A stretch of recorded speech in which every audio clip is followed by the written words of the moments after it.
Make the ground shake.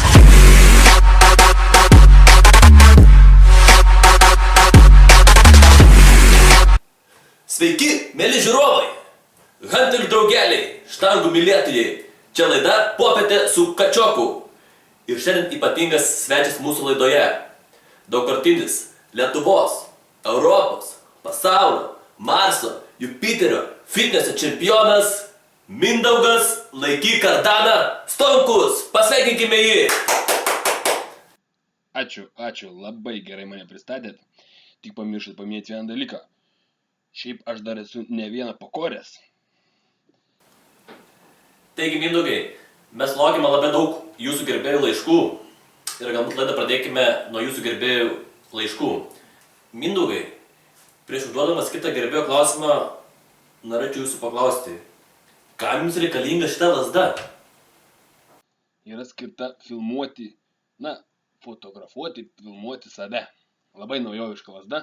Štai čia laikau, taip, ir gali save fotografuoti iš atstumo.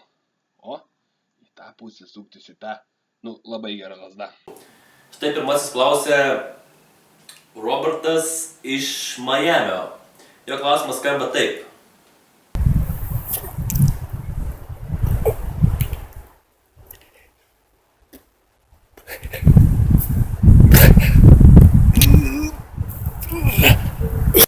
Kas mano idealas yra aišku, todėl norėčiau paklausti tavęs, kas yra tavo idealas. Neskaitant Čiubakos iš Žvaigždžių karų. Robertai, labai paprastas klausimas.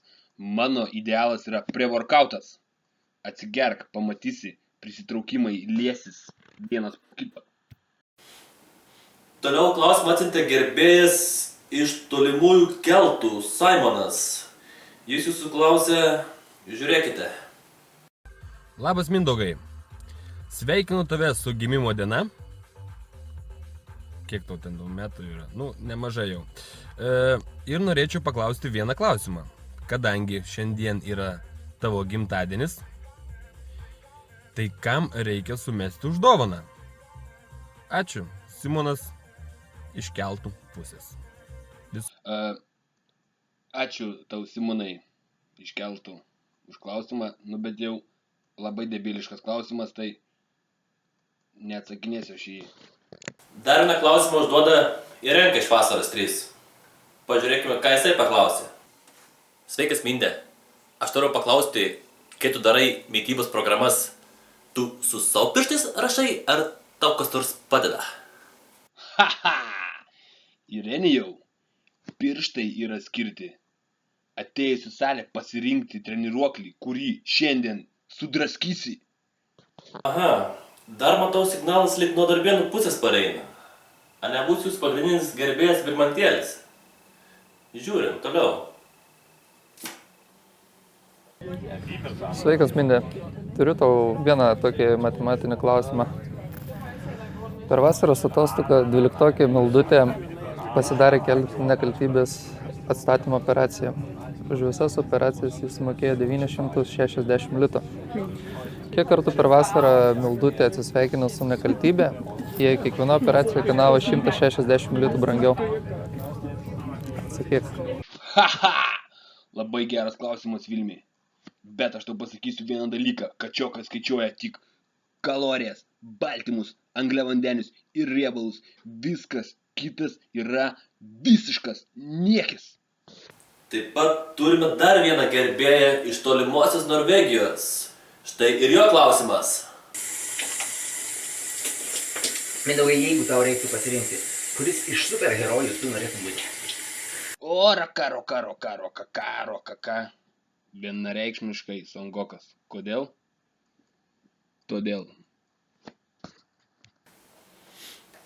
Dar vienas klausimas iš mūsų lietuvėlės. Klausė Anton iš Šiaulių. Sveikas, Mindaugai. Aš turiu tau vieną klausimą. Jeigu gyventum negyvenamoj saloje ir labai valgyt norėtum ir neturėtum daugiau ko valgyti, ir būtų padėję kas nors specialiai didelį kibirą stintų, ar tu jas valytum ir valgytum? Ačiū Antoška už tokį gerą klausimą, turbūt pats sudėtingiausias klausimas šiandieniniai laidoj. Tai turbūt aš palaukčiau, kol iš alkio prasidės mano haliucinacijos ir tas tindas suvalgyčiau kaip agurkus. O, turime ir įžymaus žmogaus klausimą. Tai Remigijus Pal, jums noriu duoti klausimą. Klausykime jo. Sveikas, Mindaugai. Turiu tau vieną klausimėlį. Esi dar jaunas, energingas ir taip toliau. Taip, kada žadi vėl gerai paraganėti, kaip senais gerais laikais? Toks iš mane klausimėlis. Haha, labai geras klausimas, jaunuoli. Pasakysiu taip. Rimti bachūrai raganėja sporto salėse. Ne sporto salėse, kačialkose. Ir, gal dar prie turnikų. Kas čia dabar? Niekam nesakykit, bet aš baltymam auginu vaikus. Labai įdomus jūsų atsakymai, Mindaugai. Na, kadangi mūsų laidos biudžetas nėra labai didelis, visą biudžetą išleidžiam ant papildų, todėl mūsų eterio laikas yra labai ribotas ir nebegalime tęsti laidos, turime ją pabaigti. Na, o pabaigai norėčiau mūsų svečiui palinkėti toliau laikyti kardaną, tapti ir kitos galaktikos čempionu, raižyti kelius su bimbalu, nerodyti posūkių ir tiesiog mėgautis gyvenimu. Mindaugai, you can do it. You just do it. Ir susitiksime sporto salėje. Davai. Ačiū, kad pakvietėt mane į laidą. Bet žinokit, aš kažkaip jau ir tų jėgų nebeturiu ir galvą skauda. Net savo išmanę lazdą įsikišau į presą, kad nebereiktų laikyti.